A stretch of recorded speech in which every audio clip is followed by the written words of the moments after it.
We went for it. Into the bush. Yeah, off into the west. No, I'm joking. And now you're Wasn't sitting quite here so romantic. chatting with lots of people around the world, which is brilliant. I mean, what do you... I actually had so many ideas and thoughts I wanted to ask you and talk to you about tonight, and it just all went a bit quick. But having then had the experience, I mean, part of it, you guys spent a year in the bush with pretty much your own time and schedule to do and film as you please. Obviously, a lot of time, you know, all the editing and planning and so forth. But you had your own time and sort of your own flow of how you were doing things, and then you've gone from that to this, where you're sitting in our workshop where we've done a lot of crazy things in this workshop. The tank used to stand near the jigger, now we've got a studio in here as well. And suddenly you're sitting in front of a lot of people, obviously very friendly people and positive people, but and you're chatting to people live, and it's just as it goes. You know, if the lights go out, you make a plan. How has that been as a different? I mean, it's just a wildlife filmmaking, even though just maybe a little bit more where their wildlife becomes humans and they can talk to each other because we speak the same language. But how has this experience added in for you so far? It's only been a few days, but if I can ask you that. Well, I'd have to combine it with two major feelings. The one is being absolutely terrified out of my wits. It's quite a nerve-wracking process and a big change. But on the other hand, it's also a lot of fun. We are learning a lot also from you guys, because this is a completely different setup to what we're used to. And it's awesome to see how you guys do things. I mean, tonight's a classic example. You know, if you had to be doing broadcast stuff like Pat and I've done in the past, oh my word, everybody would have been fired by now and there would have been absolute catastrophes. But you guys handle things in a very different way. You're kind of very organic with what you do. And I have to be honest, it's very refreshing. But sitting here and presenting those shows is a very exciting but also quite a lonely experience. You know, you actually want the viewers to be here in the room with you, so the best thing you can do is kind of get out there and be with you guys, really. So big learning curve, still going up that learning curve. It's going to take a lot of cultivation to make the show exactly what we want it to be, but we're getting there. And tonight's topic's going to be probably the most controversial yet, and I know I'm going to say stuff that people are not going to agree with, and that's not always easy for a person, but sometimes things need to be said. So I'm going to try and be brave and just get those issues out there and welcome everybody's feedback. Another question about the live space.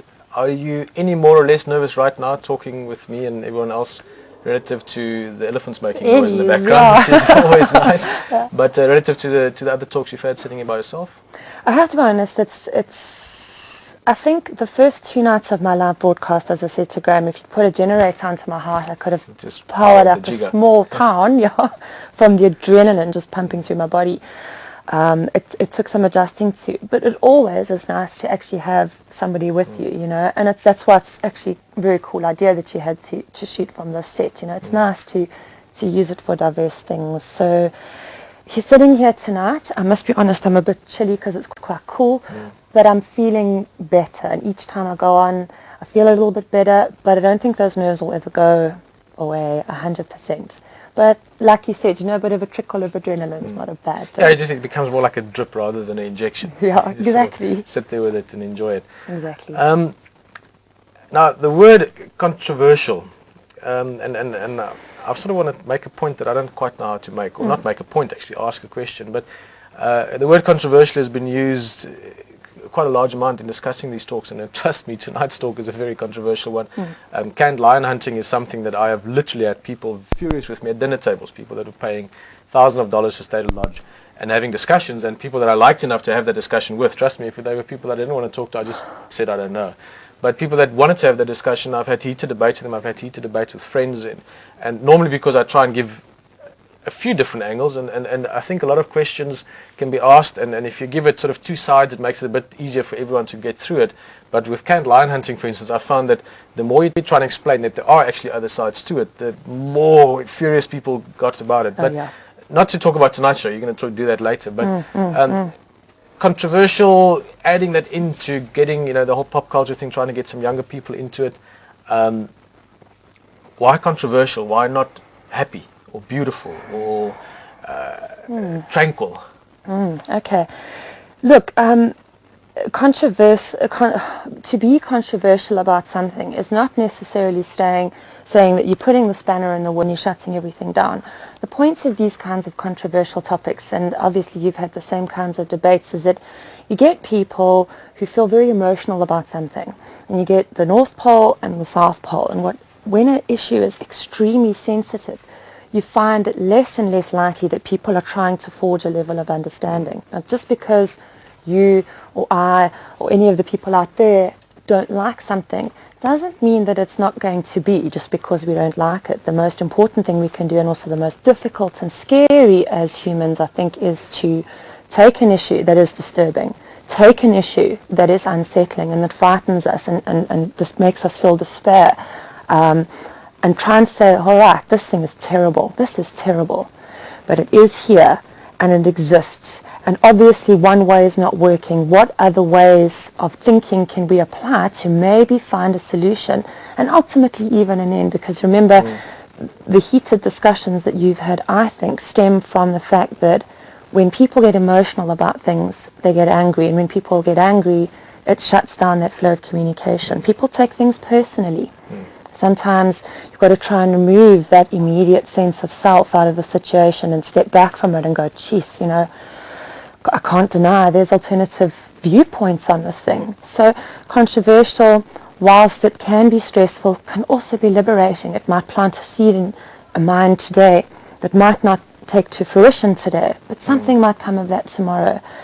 And I feel it's important to rather embrace things that we're not sure about, try and understand them from different points of view, and then solutions will come. Controversy can stimulate debate. If we sit in a pool of nothingness, then this world is going to stagnate. I think understanding is also a big thing. Ultimately, in discussing something, and you know, in big discussions like that, one of my favorite things to do is play a bit of devil's advocate. I love, ever since school time, I never entered debates and things. I had every teacher I ever had any kind of language lesson from, try and get me into debate teams and so on. But it's something I've always enjoyed is discussing something and staying objective about it purely for the sake of the discussion. In other words, you know, you can have a discussion, you know, if you talk to someone often, someone that's close to you, like me and Leishan, or you and Patrick, I'm sure sometimes you have discussion and they're heated because you have a point. And it's important that that point's understood.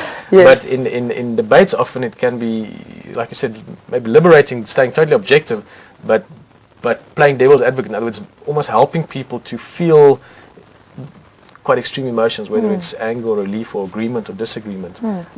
So I'm looking forward to seeing how you're going to approach it. I think you're going to give it a slightly bit more of a sort of a machete hardcore approach as well. Yeah, but it's time, because some of the issues that we're going to be discussing as the show sort of develops are going to be sensitive issues, and as I sort of described the other day, I battle within myself. The anthropologist in me is trying to find that balance, that level of understanding, but the personal me within me has viewpoints on certain things. And like you, I don't know if it comes just from living in Africa with a very outdoor life, but you know, being involved in wildlife matters. You get exposed to all manner of people. You get involved with the major hunters, you get involved with the major bunny huggers, and all the sort of rainbow colors in between. So the amount of knowledge that comes through to one when we're out doing these kinds of things like we do is vast, and you kind of take knowledge from those inputs and put together your own opinions. So obviously I've formed my own over time, and I know that a lot of people would disagree with them. So I'm excited about tonight's show, but I'm also under no illusions that I'm sure some people are going to come away tonight thinking I'm a bit of a nutter. But, you know, we've got to put these issues out there. If viewers can change my mind about something and present alternative arguments, that excites me. If I can plant seeds in viewers' minds about different ways of seeing things and maybe changing things for the better, then that excites me as well. So let's see what happens. See what happens. Cool. Yeah. Well, just one other thing, and I think we're going to not end off just now. There's a beautiful clip that we're going to look at in a few minutes that Jessica and Patrick put together, some of the things they've seen and shared and filmed together. And it's sort of going to just show a little bit about some of the other things they've done, but also give you a bit of a window or a view into, you know, that ultimate idyllic job of a wildlife cameraman, which we're going to talk to Patrick about. But that's in a few minutes. One of the things I've noticed about you is you're a very good speaker. You're very, like you said, lots of energy, and you can really feel that and share that. And I would like you to, in the most natural, honest way you can, for about a minute or two, no time span to it, describe your favorite part of the day in the bush and why.